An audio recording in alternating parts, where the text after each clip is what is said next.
वैराग्य कैसा? श्री सुखदेव जी महाराज जैसा। जन्म लिया और जन्म लेते ही घर छोड़ दिया। कोई संबंध किसी से नहीं है, न मां से संबंध, न पिता से संबंध, न कुछ। तो जब जा रहे थे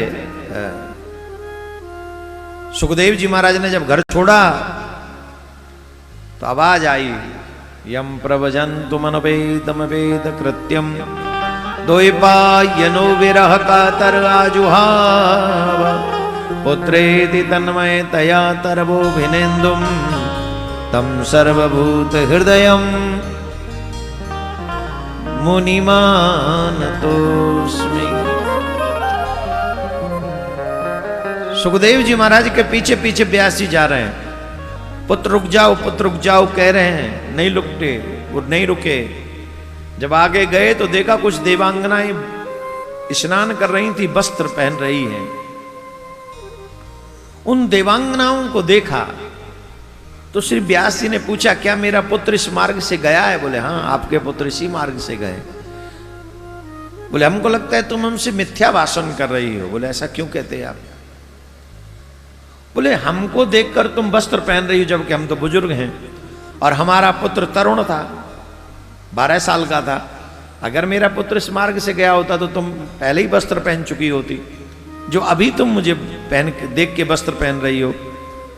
बहुत अच्छा आंसर किया उन देवांगनाओं ने। उन्होंने कहा महाराज, आप स्त्री पुरुष को दो रूपों में देख रहे हो, ये स्त्री है, ये पुरुष है, और आपके पुत्र स्त्री पुरुष मानते ही नहीं है। उनकी दृष्टि में एको ब्रह्म द्वितीयो नास्ति, कोई है ही नहीं। वैसे आप थोड़ा सा अनुभव करो, अंदर चलो, थोड़ा अंदर चलो अपने अंदर। अभी आप भी अपने स्त्री पुरुष से ऊपर उठोगे, 1 सेकंड में उठ जाओगे। बताओ आत्मा होती है कि होता है? जवाब दो। ये पुरुष बताएं, मूंछों वाले, आत्मा होती है कि होता है? शरीर होता है कि होती है? जोर से बोलो, जोर से बोलो। होता है। तो माताओं की आत्मा होती है, तो तुम्हारी आत्मा होता है? जवाब दो। नहीं, तुम्हारी भी आत्मा होती है। माताओं का शरीर होती है? जवाब दो। तुम्हारा शरीर होती है? तो शरीर तुम्हारा भी होता है, आत्मा उनकी भी होती है, तो यहां तो कोई भेद है ही नहीं है। अब तुम ये बताओ, तुम शरीर हो कि आत्मा हो? अगर आत्मा हो तो स्त्री हो या पुरुष सब होती ही है,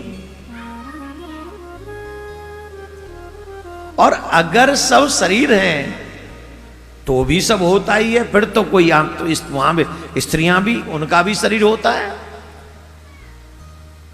तो कैसे डिफाइन करें कि भाई, कैसे एक्सप्लेन करें कि ये स्त्री और ये पुरुष है? ये नाटक है रे, नाटक। ठाकुर जी ने नाटक कंपनी बनाई है संसार, इसमें एक एक्टर और एक एक्ट्रेस चाहिए। इसलिए ठाकुर जी ने यहां स्त्री पुरुष बना दिए कि तुम स्त्री के रोल में चले जाओ, तुम पुरुष के रोल में चले जाओ। न जाने स्त्रियां कितनी बार पुरुष बनी हैं और न जाने पुरुष कितनी बार स्त्रियां बने हैं, कोई फर्क नहीं है इसमें। जैसे मिट्टी के बर्तन को हम लोग, मिट्टी के बर्तन, मिट्टी से हम कुछ भी बना लें। मिट्टी का नहीं, आपको सोने की चीज बताते हैं। सोना, 1 किलो सोने का बिस्किट हमारे हाथ में आ गया, सोने का बिस्किट हमारे हाथ में 1 किलो का आ गया, और हम सुनार के पास में लेके गए, बोले इससे गहने बना दो। गहने बना दिए। ये नाक का है, ये कान का है, ये गले का है, ये माथे का है, ये हाथ का है। उसने बड़े प्यार से बनाई है, ये बना दिया। लेकिन हम लौट कर गए, बोले क्या बना दिया, बेकार बना दिया तूने, हमें नहीं पसंद आए, चल दोबारा खत्म कर इनको। सब मिला जुलो के फिर 1 किलो का बाट बना दिया हमने, ले जा भाई तुझे पसंद नहीं तो।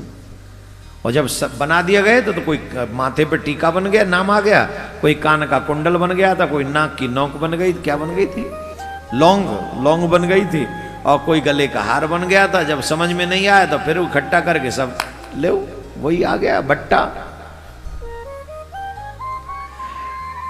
ठीक वैसे ही मिट्टी के अनेक बर्तन बने, लेकिन जब वो बर्तन तोड़ दिए गए तो सिर्फ एक तत्व बचा, वो मिट्टी। सोने के अनेक गहने बनाए गए, लेकिन जब मिटा दिया गया तो मात्र एक तत्व बचा, वो है स्वर्ण।